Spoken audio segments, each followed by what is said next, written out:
জানেন, দেলোয়ার ভাই থেকে শুরু করে সবাই কিন্তু সব জানেন, কিন্তু কথা বলছে না। তো দেলোয়ার ভাইদের মতো অনেকেই কথা বলা অন্তত শুরু করেছেন।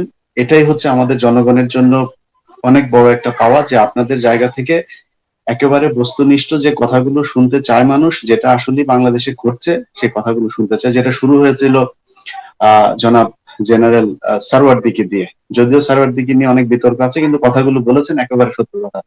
যাই হোক, যে ঘটনা নিয়ে আজকে কথা হচ্ছে, যে আমাদের সেনা প্রধান, আপনারা প্রথমেই যে প্রসঙ্গটি তুললেন যে উনি গতকালকে কি বলেছেন, তার আগে কি বলেছিলেন।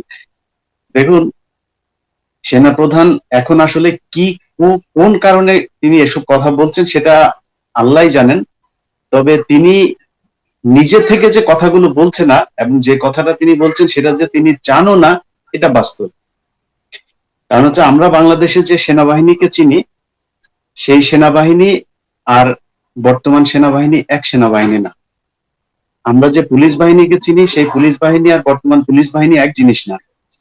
আপনি নিশ্চয়ই জানেন যে এই মামলাটার তদন্তের দায়িত্ব দেওয়া হয়েছে র্যাবকে। এটা নিশ্চয়ই সেনাবাহিনী থেকে একটা চাপ ছিল, বা সেনাবাহিনীর একটা চাওয়া ছিল। যেহেতু সেনাবাহিনী সরাসরি কোনো মিলিটারি কোনো অ্যাক্ট ছাড়া অন্য কোনো ঘটনায় তারা সরাসরি তদন্ত করতে পারে না, যে কারণে র্যাবকে বেছে নেওয়া আছে। র্যাবের মধ্যে সেনাবাহিনীর একটা আধিপত্য আছে, যদিও এখন সে বিষয়টা নেই। আপনি নিশ্চয়ই জানেন যে র্যাবের যে এডিজি যে পদটা আছে, যেটা কিনা ডিজি অপারেশন বলা হয়, তো ডিজি অপারেশন হচ্ছে সব সময় র্যাবের সেনাবাহিনীর একজনকে বসানো হয়, এবং এখনো পর্যন্ত তিনি সেনাবাহিনী থেকে এসেছেন। বিশেষ একজন পুলিশের কর্মকর্তা, যিনি র্যাবের মহাপরিচালক হবার পর থেকে এই বিষয়টা একেবারে উল্টে যায়। যিনি ডিজি অপস বা এডিজি র্যাবের যিনি আছেন সেনাবাহিনীর, তিনার ক্ষমতা একেবারেই দৃশ্যত কমে যায়। বিভিন্ন তদন্ত থেকে শুরু করে, আমরা আগের যদি সেই লেফটেন্যান্ট কর্নেল জিয়া থেকে শুরু করে আগে পেছনে যত পেছনেই যাই, সবখানেই কিন্তু র্যাবের একটা আধিপত্য ছিল। এই এডিজি র্যাবের যে চেয়ারটাতে থাকতো তার, সেটা এখন বিলুপ্ত প্রায়। তো সেই জায়গাতে আমি জানি না যে র্যাবের মধ্যে সেনাবাহিনীর দাপট কতটা আছে। যদি থাকেও, সেই ক্ষেত্রে বাংলাদেশ এখন বিভক্ত দুইটা ভাগে। এখানে সেনাবাহিনী, পুলিশ বাহিনী কোনো বাহিনীর বিশেষ বাহিনী না। এখানে একটা শ্রেণী হচ্ছে শুধুমাত্র নিজেদের পকেট ভরবার জন্য, ক্ষমতাকে আঁকড়ে ধরার জন্য, সেটা ভারত হোক আর পাকিস্তান হোক আর চীন হোক, যে কোনো দেশকে তারা সুবিধা দিয়ে তারপরে নিজেদের পকেট ভরবে, আর কোনো কিছু না। দেশ প্রেম টেম এসব বলে কোনো কিছু নাই। দেলোয়ার ভাইদের যে সেনাবাহিনী, সেই সেনাবাহিনী আর এই সেনাবাহিনী যে এক না, সেটা আমরা গত নির্বাচনে দেখেছি। যে সেনাবাহিনীর চোখের সামনে কোনোদিন কেউ ভোটের বাক্স ছিনিয়ে নিয়ে যাবে, জাল ভোট দেবে, এটা আমরা দেখিনি এখন পর্যন্ত। আমি সেই ছোটবেলা থেকে আজ পর্যন্ত দেখিনি। আপনারা কেউ দেখেছেন কিনা আমি জানি না। অতএব এখানে যে দুইটা পক্ষ কাজ করছে, সেই দুইটা পক্ষ, একটা পক্ষ হচ্ছে একেবারে পুলিশ বলেন, সেনাবাহিনী বলেন, সবাই এক পক্ষ, সেটা হচ্ছে প্রদীপকে বাঁচানোর জন্য। আরেকটা পক্ষ হচ্ছে প্রদীপের বিরুদ্ধে কাজ করছে। এখন প্রদীপের বিরুদ্ধে কারা কাজ করছে? তারা হচ্ছে নির্যাতিত, সেটা মুসলমান হোক আর যাই হোক, তারা নির্যাতিত। এবং ভারতের যেই দালালরা এখন বাংলাদেশের বিভিন্ন প্রতিষ্ঠানের ডিজি, চেয়ারম্যান, পরিচালক এসব পদগুলোতে আছে, মহাব্যবস্থাপক, আপনার বাংলাদেশ ব্যাংক ট্যাঙ্ক যেসব জায়গাতেই আছে, পুলিশের এসপি, ওসি, তারা কিন্তু একটা চক্র। এর মধ্যে আমাদের আওয়ামী লীগের তথাকথিত মুসলমান যারা আছে, যারা নিজেদেরকে দেশপ্রেমিক মুক্তিযুদ্ধের সপক্ষে শক্তি মনে করে, তারা তাদের ভেতর থেকে ইন্ধন দিচ্ছেন শুধুমাত্র নিজেরা ক্ষমতায় থাকার জন্য। অতএব সেই পক্ষ, আরেকটা পক্ষ হচ্ছে পুলিশের মধ্যে বা সেনাবাহিনীর মধ্যে যারা আছে। এবং আজকের যে ভিডিও, সে ভিডিও নিয়ে আমার যথেষ্ট সন্দেহ আছে, এটা আসলে নাটক নাকি আসলে একটা ভিডিও। কারণ হচ্ছে, আপনি দেখুন যে ভিডিওতে প্রদীপ কথা বলছে, সেই প্রদীপের সেই কথাগুলো আমার বিশ্বাস হয় না যে র্যাব যে ঘটনার তদন্ত করছে সেখানে সেনাবাহিনীর লোকজন অবশ্যই থাকবে, ডিজিএফআই এর লোকজন থাকবে, সেখানে এইভাবে প্রকাশ্যে প্রদীপ কথা বলবে আমি বিশ্বাস করি না। হতে পারে সে কথা বলছে, আবার এটাও হতে পারে যে মানুষকে বোঝানোর জন্য তারা এটা নাটক সাজিয়েই, যে এটা যে প্রচার হবে, মানুষ দেখবে, সেটা জানে, শুধু মানুষকে বোঝানোর জন্য যে দেখুন ওনারা গোপনে ফোনে মানুষকে জানানোর চেষ্টা করছে যে আমাকে অনেক পিটিয়েছে, এটা রেকর্ড করলো আর কি। অতএব আমি মনে করি যে এটা একটা নাটকের অংশ হতে পারে। আর হতেও পারে, যেহেতু বিভিন্ন ফোন রেকর্ড এখন বের হচ্ছে, তো সেনাবাহিনীর কেউ না কেউ হয়তো এটা রেকর্ডটা ফাঁস করতে পারে। যদি সেটাও হয়ে থাকে, তাহলে আপনি শুধু একটু জিনিস চিন্তা করেন যে বাংলাদেশের সেনাবাহিনী বলুন আর পুলিশ বাহিনী বলুন, দুইটা বাহিনীর মধ্যে একটা গোপন চক্র কাজ করছে, চক্র বলবো না, গোপন একটা দেশপ্রেমিক অংশ কাজ করছে, যারা কিনা এই ঘটনাগুলোকে সহ্য করতে পারে না, জীবনের চাকরির ঝুঁকি নিয়ে হলেও এসব ভিডিওগুলো তারা ফাঁস করছে। হ্যাঁ ইলিয়াস এবং দেলোয়ার ভাই, এই ভিডিও ক্লিপটি আমরা পেয়েছি আসলে নেত্রা নিউজের সৌজন্যে। নেত্রা নিউজ হচ্ছে সুইডেন থেকে প্রকাশিত একটি সংবাদ মাধ্যম, যেটি বাংলাদেশে যেটি দেখা যায় না, লিঙ্ক নিষিদ্ধ, এবং এটির প্রধান হচ্ছেন সাংবাদিক তাসনিম খলিল এবং ডেভিড বার্গম্যান। তারা দুজন মিলে এই নেত্রা নিউজের সঙ্গে কাজ করেন এবং আমরা আগেও দেখেছি বেশ কিছু এক্সক্লুসিভ রিপোর্ট তারা করেছেন। তো ধরে নিতে পারি যে আমরা তাদের যে সোর্স অনেক স্ট্রং। তো দেলোয়ার ভাই, ইলিয়াস যেটি বলছে, আপনি কি তার সঙ্গে একমত, বা আপনার কোনো বিশ্লেষণ আছে কিনা? এটি কি আপনি নাটক মনে করেন কিনা, বা হঠাৎ করে এই সময়ে এরকম একটি ক্লিপ চলে আসা মানেটা কি, আপনি কি মনে করেন? ইলিয়াস ভাইয়ের সাথে আমি সম্পূর্ণ একমত। আমি যেটা আগেও বলেছি, এটা একটা নাটক। বিকজ আপনি সেই ভিডিওটা দেখেন, ভিডিওটা কিন্তু লুকিয়ে করেনি, ভিডিওটা করেছে পুরো ফেসের কাছের থেকে, এবং কেউ সবকিছু ঘুরিয়ে ঘুরিয়ে তার পা খুঁজে খুঁজে ভিডিওটা করেছে। ভিডিওটা অলরেডি ইনস্ট্রাক্টেড ভিডিও, যে কিভাবে কি কি করা হবে। সো এটা পুরোটাই একটা নাটক। ইলিয়াস ভাইয়ের কথা একটা কথা মনে পড়ে গেল, যে এখনের সেনাবাহিনী আর আগের সেনাবাহিনী। তার আগে আমি আগের অনুষ্ঠানেও বলেছি, লাইভে বলেছি, যে সেনাবাহিনীকে আমি বলবো না, সেনাবাহিনীর কিছু সদস্য কুলাঙ্গার। এই সেনাবাহিনী কিন্তু দেশপ্রেমিক সেনাবাহিনী, যেটা ইলিয়াস ভাই বললেন, দেশপ্রেমিক অ্যাটলিস্ট 80 to 90% দেশপ্রেমিক সেনাবাহিনী ডিসিপ্লিন এবং চাকরির খাতিরে মুখ বন্ধ করে এখনো বসে আছে, এবং তারা শৃঙ্খলাবদ্ধ একটা বাহিনী, সেজন্যই চুপ করে বসে আছে। যতদিন ধৈর্য এবং সহ্য ক্ষমতা থাকবে, যখন সীমার বাইরে চলে যাবে সেটার কথা।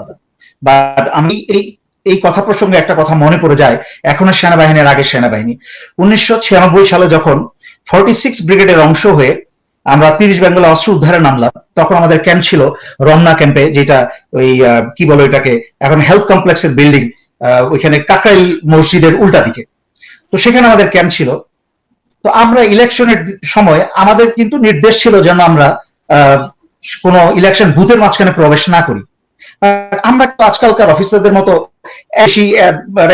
কলম ধরে ধরে আইন কানুন মানা না, আমরা দেশের জন্য করতাম, জনগণের জন্য করতাম, যেন একটা ভোট নির্বাচন যেন সুষ্ঠুভাবে হয়, কারণ 2 নম্বরই না হয়। বিকজ আমরা কেয়ার করি না বিএনপি ক্ষমতায় আসুক না আওয়ামী লীগ ক্ষমতায় আসুক, উই নেভার কেয়ার।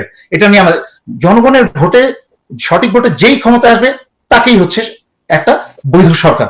তো এইভাবে মগবাজারের ওই প্লেন গলিতে ঢুকলাম, ঢুকে হঠাৎ করে মনে হলো, সকালবেলা 9টার সময় যখন চক্কর দিলাম তখন দেখলাম কোনো লোক নাই।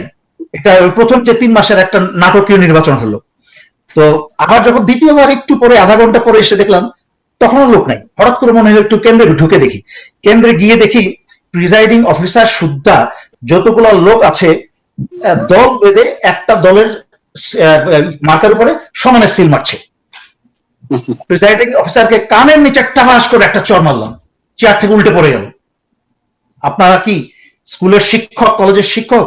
এই শিক্ষা দেন আপনাদের ছাত্রদেরকে? কি জাতি তৈরি করবেন? এর মাঝখানে আমি যখন চর মারলাম, শুনলাম আর আমাদের ইউনিটে আরেক সেকেন্ড লেফটেন্যান্ট কার্জন হলের একইভাবে ভোট কেন্দ্রে গিয়ে আরেকজন শিক্ষককে চর মেরে ফেলে দিয়েছে। এই যে দেখেন, তখনকার অফিসার আর এখনকার অফিসারের মাঝখানে পার্থক্য। আমরা কিন্তু অধিনায়কের অনুমতির অপেক্ষা নেই, যে স্যার ভোটে জাল মারা হচ্ছে, আপনি কি বলেন, একটা চর দিব, আমাকে একটা লিখিত দেন। এই যে দেখেন, দেশটা কিন্তু সোনার বাংলাদেশ ছিল। আমি কিন্তু সেই সেনাবাহিনী রেখে আসছি। কিন্তু আজকে দেখেন, আমি মাননীয়, আমি সাধারণত মাননীয় শব্দটা ব্যবহার করি না, যেহেতু বাইরের দেশে সবাই Justin Trudeau prime minister, president, that's enough. তেল মারার দেশে মহামান্য উমুক সুমুক এই দেশেই সম্ভব। সবকিছুর একটা মহান মহান স্বাধীনতা যুদ্ধ, মহান উমুক, সবকিছুই মহান।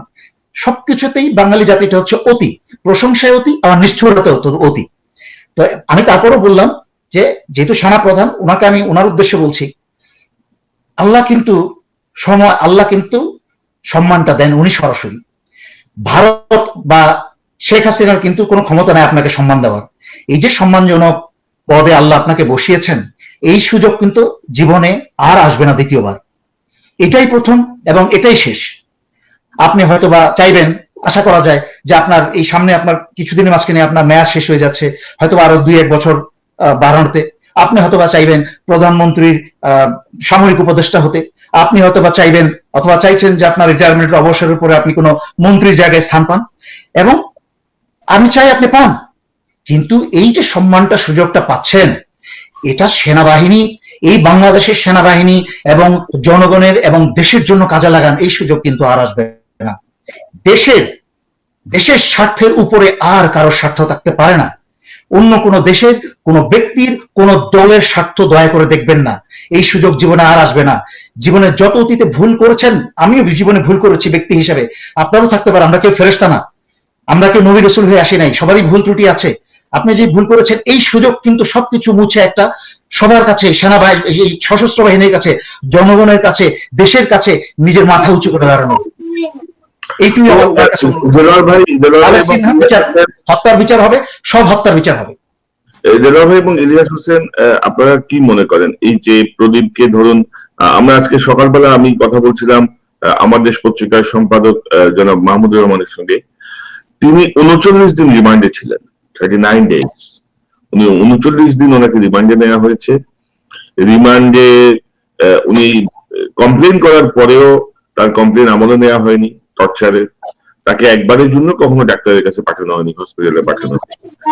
প্রবীণ লিয়াকতদের ক্ষেত্রে আমরা দেখছি যে স্পেশাল ট্রিটমেন্ট, তাদেরকে কোর্টে আনার আগে হসপিটালে নিয়ে যাওয়া হচ্ছে, হসপিটাল আসার আগে একবার যাচ্ছে, যাওয়ার পরে একবার যাচ্ছে, অর্থাৎ এক ধরনের বিশেষ ব্যবস্থা তাদের জন্য নেওয়া হয়েছে।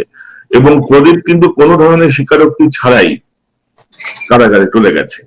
তো এখন কি করণীয়, কি করা যেতে পারে? ইলিয়াস দিয়ে শুরু করি। ইলিয়াস। কনক ভাই, এই যে ধরেন আমরা যে কথাগুলো বলছি, এই আপনি যদি সোশ্যাল মিডিয়ার বাংলাদেশে ফেসবুক, ইউটিউব এইসব জায়গাগুলোতে যান, পত্রিকার লিঙ্ক গুলো, সেখানে গেলে দেখবেন বাংলাদেশের জনগণ কিন্তু এই ঘটনাগুলো সব জানে, এবং যারা তাদের আশেপাশে আছে, পুলিশ বলুন আর সেনাবাহিনী বলুন, গোয়েন্দা সংস্থা বলুন, সবাই কিন্তু জানে এই বিষয়গুলো, যে এগুলো কিভাবে হচ্ছে।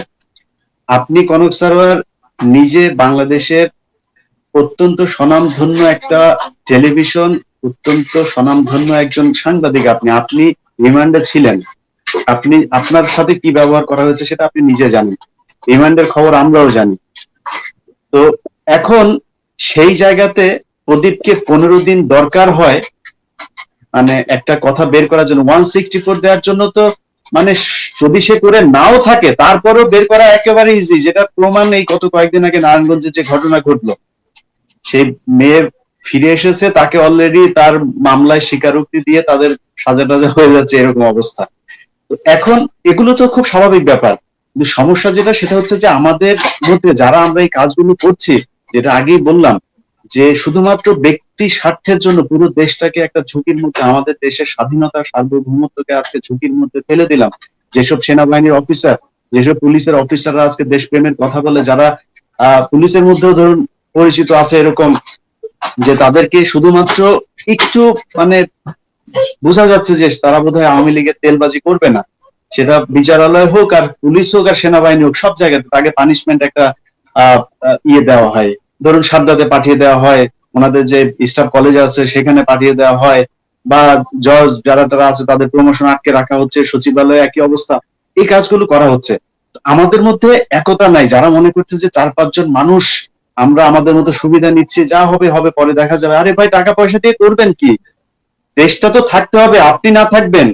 আজকে মইনু আহমেদের অনেক টাকা আছে, আজকে ফখরুদ্দিনের অনেক টাকা আছে, লাভটা কি? ডায়াবেটিস, ক্যান্সার, নানান রোগে ভুগছেন, সারা জীবনে যেতে পারবেন না, সারা জীবনেও যেতে পারবেন না। আর এই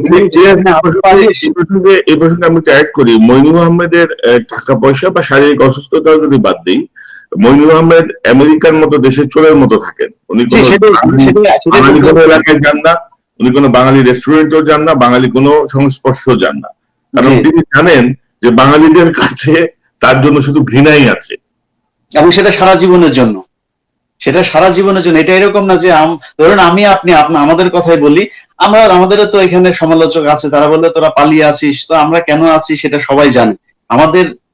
আমরা মনে করি যে বাংলাদেশ যদি বাংলাদেশিদের হাতে শাসন ক্ষমতা ফিরে পায় আমরা দেশে যেতে পারবো। যদি বাংলাদেশিদের হাতে যায়, কোনো ভারতের দালাল বা পাকিস্তানের দালালদের হাতে থাকলে সেটা হিসাব আলাদা, কিন্তু বাংলাদেশি কোনো মানুষ যদি এই দেশটাকে শাসন করে আমরা দেশে ফিরে যাবো একেবারে বীরের মতো। তো সেই জায়গাতে যারা এখন সেনাবাহিনীতে আছে, পুলিশে আছে, তাদের মধ্যে একটা ইউনিটি খুব দরকার। আজকে কনক ভাইয়ের সাথে আমি এই জ্যাকসন হাইটে ছিলাম, কনক ভাইয়ের সামনেই।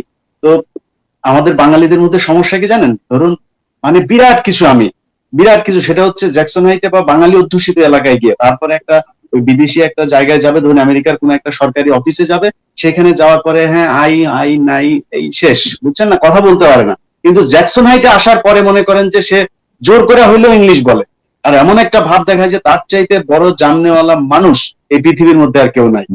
তো সেই জায়গায় দুইজন মালিক দাঁড়ায় আছে কনক ভাইয়ের সামনে, আজকের ঘটনা। তো দুই মালিক ইন্ডিয়ান এক লোক এসে ওদের দুইজনের এন্ট্রি হচ্ছে একই জায়গা দিয়ে, মানে দুই দোকানের এন্ট্রি বেসমেন্টের মধ্যে একই জায়গা দিয়ে যেতে হবে, এটা নিয়ে বাঁচছে।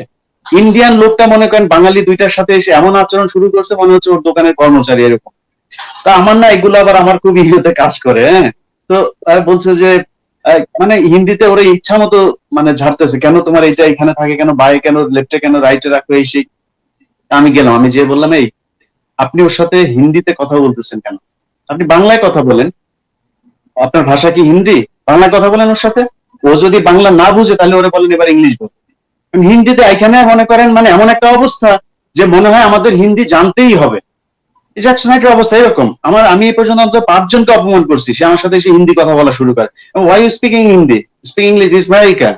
তুমি আমার সাথে বাংলায় কথা বলে না ইংলিশে কথা বলো, হিন্দিতে বলো কেন? You don't know Hindi. আমি ওয়াই আই শুড নো, আমি কি এখানকার, আমার কি মাতৃভাষা যে আমার হিন্দি জানতেই হবে? তখন সে কয় all Bangladeshis know, why you don't know. আমি কই they are stupid, that's why they know Hindi. তো এইভাবে অপমানকে আজকে কনক ভাই সামনে অপমানটা করে আসছি তাদের। যখন আমি এই কথা বলছি, আমি যখন ওদের বলছি, ও একটু সাহস পাইছে, সাহস পাওয়ার পরে তখন ওই ইন্ডিয়ান একেবারে মনে করেন বিড়ালের মধ্যে পালাই গেছে, আর কোনো কথা বলে না। এইটা হচ্ছে আমাদের বাঙালিদের অবস্থা। আমাদের মধ্যে ইউনিটি খুব দরকার। ধরেন খালি পুলিশ আর সেনাবাহিনী বলে লাভ নেই। আজকে আমাদের সাংবাদিকদের কথা বলি, আমি আমার নিজের অভিজ্ঞতা থেকে বলছি যে সাংবাদিক বিশেষ করে যারা উপরে আছে, কনক ভাই টেলিভিশনে কাজ করে আসছে, আমি একই টেলিভিশনে কাজ করেছি, মানে কোন সাংবাদিক যদি মনে করেন একটু সিনিয়র রিপোর্টার হয়, এরপরে কেউ আর কাউরে দেখতে পারে না, ওরে দেখতে পারে না, ওরে দেখতে পারে না, সবার সাথে সবার সমস্যা, কেউ কারোটা মেনে নেয়। এই হচ্ছে আমাদের সাংবাদিক। এখন আমাদের বলা হচ্ছে যে সাংবাদিক সমাজের আয়না। তো সেই আয়নায় যদি আপনি প্রেস ক্লাবের অবস্থা দেখেন, একদিকে ফেডারেল, একদিকে ডিউজি, আরে ভাই সাংবাদিক সেই আয়নায় যদি মাঝখানে ভাঙা থাকে তাহলে অন্য সমাজের অবস্থাটা কি হবে? প্রেস ক্লাবের দুইটা অংশ কেন থাকবে একই অবস্থা? এখন সেনাবাহিনীর অবস্থা যা হচ্ছে, পুরো দেশটাই আসলে বিভক্ত হয়ে গেছে দুইটা ভাগে, এবং গত 12 বছরে এই ভাগটাকে আরো স্পষ্ট করা হয়েছে। কারো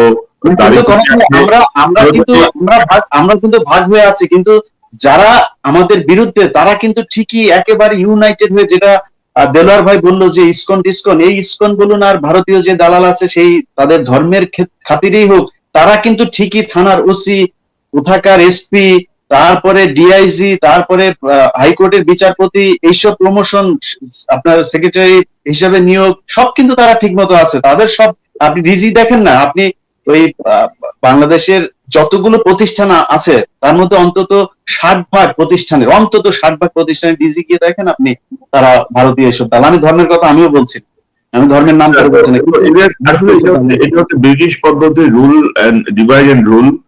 একটা সময় আপনি দেখবেন যে কারো দাঁড়িয়ে আছে মানে সে রাজাকার, সে জামাত ইসলাম, সরকারের সমালোচনা করছে সে বিএনপি জামাত, যাই কিছু হোক সরকারের বিপক্ষে গেলে সেটা চেতনার দিকে চলে যায়, চেতনা। তো দেলোয়ার ভাই, এই যে প্রদীপ কোন রকমের স্বীকারোক্তি ছাড়াই কারাগারে পাঠিয়ে দেওয়া হলো তাকে, এর মধ্যে এরকম একটি ফোনের রেকর্ড, তো আপনি কি মনে করেন এখন কি করণীয়? দেলোয়ার ভাই, আপনার কাছ থেকে জানতে চাচ্ছি যে এই মুহূর্তে আইনগতভাবে কি করার আছে, বা সেনাবাহিনীর পক্ষ থেকে বা র্যাবের পক্ষ থেকে কি করতে পারে, কি মনে করেন, আপনার পরামর্শ? আমি প্রথমেই যেটা আগেও বলেছি লাইভে, যে যদি আমাদের সেনাবাহিনী বলতে তো আসলে ব্যক্তিগতভাবে সেনা প্রধান কেন্দ্রিক, বিকজ উনার ইচ্ছার প্রতিফলনটাই হবে এই বিচারের রেজাল্টটা, রায়টা কি হবে আসলে। উনি যদি এটাকে মুখে যাই বলেন না কেন, ওনার আন্তরিকতা কিন্তু মানুষ ফিল করে, because he is under spotlight. উনি কিন্তু কেন্দ্রে আছেন, সেনাবাহিনীর দৃষ্টি ওনার উপরে, জনগণের দৃষ্টি ওনার উপরে। সুতরাং উনি মুখে কি বলছেন ইজ নট ইম্পর্টেন্ট, উনি আসলে কাজে কি করছেন দ্যাট ইজ ইম্পর্টেন্ট। আপনাকে আমি একটা কথা বলি, সেনাবাহিনীতে একটা কথা আছে, চুন কাম ধুমধাম কম কাম। মানে ক্যান্টনমেন্টের ভিতরে যখন ঢুকবেন দেখবেন প্রতি গাছের গোড়ায় গোড়ায় সাদা এবং লাল রং দিয়ে সাজানো। ওই যে আপনার গাছের গোড়ার মাঝখানে চোখটা যাওয়ার সাথে সাথেই কিন্তু আপনার মনটা ভালো লাগে, কি সুন্দর ডিসিপ্লিন, কি সুন্দর রাস্তাঘাট, কিন্তু ভিতরে আসলে কিন্তু কাম কাজ কম। তো চুন কাম ধুমধাম কম কাম, বাইরে দেখানো বেশি, ভিতরে কাম কাজ কম। তো আমার মুখের কথার মাঝখানে যদি ফুল ঝরে ঝরে যে হ্যান কারেঙ্গা তেন এই বিচার হবে সেই বিচার হবে, কিন্তু যদি আমি সেই বিচার সঠিক মতো হওয়ার পর চাপ প্রয়োগ না করতে পারি বিভিন্ন বিভাগের উপরে, সেই আন্তরিকতা যদি না থাকে, সেই যেটা হওয়ার কথা তাই হচ্ছে, নাটক হচ্ছে, হাসি তামাশা হচ্ছে। আমরা মেরিন ড্রাইভের উপরে দেখছি একটা এরকম ভয়ঙ্কর খুনের আসামি একটা মানুষকে, অফিসার পরে বললাম, একটা মানুষকে 4টা বা 6টা গুলি করে গলায় বুটের পাড়া দিয়ে এত সাক্ষী প্রমাণের পরেও সেই মেরিন ড্রাইভে 2জন হেসে হেসে নাটকের শুটিং স্টেজ তৈরি করছে তারা। এটা একটা সাধারণ জ্ঞান সম্পন্ন একটা মানুষের জন্য বোঝার দেরি লাগে না। এখন এইটার উপরে এই মিথ্যার উপরে যতই বাটার এবং সুইটনার লাগিয়ে দেখ না কেন, এটাকে কিন্তু সত্যি করানো যাবে না। ডিনাইং দেলোয়ার ভাই, ওই যে সরকারি যে তদন্ত কমিটি, স্বরাষ্ট্র মন্ত্রণালয়ের একজন অতিরিক্ত সচিবের নেতৃত্ব হয়েছে, যারা যে 60-70 জনের সাক্ষাৎকার নিয়েছে, একজনের শো অফের ব্যাপার চলছে, তারা শুধু সময় নিচ্ছে, 7 দিন করে সময় নিচ্ছে। কি মনে করেন ওই তদন্ত কমিটি সম্পর্কে আপনার? খুব সহজ ব্যাপার, justice denied is justice delayed is justice denied. এই যে আমাদের গত 12 বছর ধরে দেখেছি যে প্রত্যেকটা হত্যাকাণ্ডের যেখানে একটা সামাজিক চাপের সৃষ্টি হয়েছে, বাধ্য হয়েছে প্রতিশ্রুতি করতে যে এটার বিচারের দায়িত্ব হয়, এই অ্যারেস্ট করা, হাত করা পড়ানো, নাটক টাটক কিছুদিন চলেছে, তদন্ত কমিটি হয়েছে। এখনো পর্যন্ত এই 12 বছরে কোন তদন্ত কমিটির তদন্তের মুখ দেখেছেন, কোন রিপোর্ট দেখেছেন? সেটা হত্যার রিপোর্ট বলেন আর বাংলাদেশ ব্যাংকের রিজার্ভ চুরির রিপোর্ট বলেন, যে খালেদ সাহেব যে রিপোর্ট করেছেন ওটার মুখ কেউ দেখেছেন? কোনো কিছুরই কোনো রিপোর্টই দেখে নাই। এইগুলো তদন্ত কমিটি, এগুলো সব হচ্ছে আইওয়াশ, মানুষকে এগুলো সব দেখানো যে করছি এই করে সময় ব্যয় হচ্ছে। 15 দিন চলে গেছে, তাকে আর রিমান্ডে নেওয়া যাবে না। রিমান্ডে নিয়েও তো কোনো লাভ হয়নি। আপনি তো নিজেই বললেন, ইলিয়াস ভাই বললো, তাকে যদি র্যাব রিমান্ডে নিয়ে যায়, আমরা র্যাবের ইতিহাস জানি, যত আকাম কুকামও করতে পারে, ভালো কাজও করতে পারে। যারা র্যাবে ভালো কাজ করেছে তাদেরকে উল্টা মেরে ফেলা হয়েছে। সো এই 57 জন অফিসারদের মাঝখানে। সুতরাং র্যাব যদি চাইতো, র্যাবের 2 দিনের বেশি লাগতো না, কারণ ওরা হচ্ছে ক্রিমিনাল। যাদের সৎ সাহস নাই এরা কিন্তু কাপুরুষ হয়। কাপুরুষরা কিন্তু এদের কেস থেকে মুখে সত্যি কথা বের করতে কিন্তু কোনো বেশি এফর্ট লাগে না। এদের মাঝখানে ওই যে কোথায় ইলেকট্রিক শক দিতে হয়, যে মুখে বললেন ইলেকট্রিক শক দিয়েছে, ইলেকট্রিক শক দিলে এত সুন্দর চেহারা করে, এত সুস্থ সুন্দর শরীরে কথা বলতে পারতো না। ওই যে টর্চার যদি করতো, ওই প্রদীপ যেভাবে ওই সাংবাদিককে চোখের মাঝখানে মরিচের গোলা ঢুলে, যে চেহারাটা কি সুন্দর, চেহারাটা কি ভয়ঙ্কর হয়েছিল অত্যাচারিত হওয়ার পরে, সেই রকম এই 2 জনের চেহারা হতো। এইভাবে নাটক করে শুটিং করে ভিডিও করতো না। সো র্যাবের কাছে গিয়েও কোনো লাভ হয়নি, যেটা ইলিয়াস ভাই সুন্দর করে গুছিয়ে বলেছেন। এই র্যাব এখন হয়েছে কি, র্যাব বলেন, পুলিশ বলেন, একটা মাফিয়া গ্রুপ দ্বারা চলে। আপনি এই মাফিয়া গ্রুপের সিদ্ধান্তের বাইরে যেতে পারবেন না, একটা ফরম্যাট টাইপ। তাদের 2 জনকে নাটক করে নেওয়া হয়েছে, তাদের কাছে কোনো আদায় করারও চেষ্টা করা হয়নি। 3 জন অফিসারের নাম বলেছে, হয়তো 3 জন অফিসারের নামটা জনসমক্ষে বলেছে তাদের 3 জন সেনাবাহিনীর অফিসার বলে বিপদে ফেলার জন্য, যে ভবিষ্যতে তাদেরকে বিপদে ফেলছে, তারা যেন বিপদে পড়ে 3 জনকে। এখন আমি এই সুযোগটা আপনার এই কি বলে এটাকে, এই ফ্লোরটা নিয়ে আমি আবার সেনাবাহিনীকে রিকোয়েস্ট করব, প্লিজ নিজেদের মাঝখানে সেই ভ্রাতৃত্ববোধ, ব্রাদার্স ইন আর্মস, এটাকে অনেস্টলি গড়ে তোলেন, জাগিয়ে তোলেন। শুধু নিজেরাই নিরাপদ থাকবেন না, আপনাদের কারণে জনগণ নিরাপদ থাকবে, দেশ নিরাপদ থাকবে। দেশটা কিন্তু প্রায় চলে গেছে, অলমোস্ট চলে গেছে। এখন আপনি একটু আগে আপনারা বলছিলেন যে দেশটা বিভক্ত হয়েছে, না, দেশটা বিভক্ত হয় নাই। একটা অত্যাচারিত ক্লাস তৈরি হয়েছে, এর বিরুদ্ধে কোনো আরেকটা গ্রুপ নাই, ওরা হচ্ছে নিষ্পেষিত এবং অত্যাচারিত। তবে আমি আপনাকে একটা জিনিস বলি, ওই যে নিউটনের থিওরি আছে, 3য় সূত্র, যে প্রত্যেকটা ক্রিয়ারই বিপরীত এবং সমান প্রতিক্রিয়া আছে। সেটা জনগণের এবং অত্যাচারিত জনগণের ব্যাপারে প্রতিটা অত্যাচার এবং অন্যায়ের বহুগুণে ভয়ঙ্কর রকম প্রতিক্রিয়া আছে এবং অপেক্ষা করছে। এটা জনগণ নিষ্পেষিত হতে হতে হতে আমি তো চতুর্দিকে আমার কাছে রেসপন্স আছে, ওরা আস্তে আস্তে এত ক্ষিপ্ত, একটা সময় বাস্তবে পৃথিবীর সমস্ত ইতিহাসে যখন গণ আন্দোলন হয়েছে তখন পুরে ছাড়খাড় করে দিয়েছে। ভারত কিন্তু পালাবে, ভারত টিকতে পারবে না। এই স্বাধীন বাংলাদেশে ভারত দখল করতে পারবে না। ট্যাক্টফুলি ওই যে আপনারা যেটা বললেন সুন্দর করে, যে রাজাকার দালাল এদেরকে কিনে, দুর্বল চিত্তের মানুষদেরকে কিনে এদেরকে দিন নিয়ন্ত্রণ করছে। বাট যখন জনগণ জেগে উঠবে তখন কিন্তু এরা আর দাঁড়াতে পারবে না, এরা কিন্তু পালিয়ে যাবে সব যান বাঁচানোর জন্য, কারণ ভারত কিন্তু কাপুরুষ চরিত্রে। তারপর হবে কি, যারা বাংলাদেশে থাকবে, যারা রাজাকারি করে ভারতের দালাল হয়ে করছে, এরা যে কয়জন বিদেশে পালাতে পারবে, আর বাকিদেরকে কিন্তু আগুনে ছাড়খাড় হয়ে যাবে। এই জন্য বলছি তাদেরকে দুর্বলভাবে আর নিয়েন না। যত দুর্বলভাবে নিচ্ছেন আপনারা কিন্তু তত দ্রুত নিজেদের বিপদ ডেকে আনছেন। আপনারা জানেন না, এক মুহূর্তের মাঝখানে বাঙালি জাতি সংঘবদ্ধ হয়ে যাবে, যেভাবে ৭১ সংঘবদ্ধ হয়েছিল রহমানের ডাকে। শেখ মুজিবুর রহমান এই জাতিকে একত্রিত করেছিল উৎসাহিত করে, এবং জিয়া রহমান মুক্তিযুদ্ধের ডাক দিয়ে কিন্তু সারা বাঙালি জাতি এই সেনাবাহিনীর অধীনে সবাই একসাথে যুদ্ধ করে দেশ স্বাধীন করেছে। এই জাতি পারে এবং ইনশাল্লাহ আবার পারবে, আবার করে দেখাবে।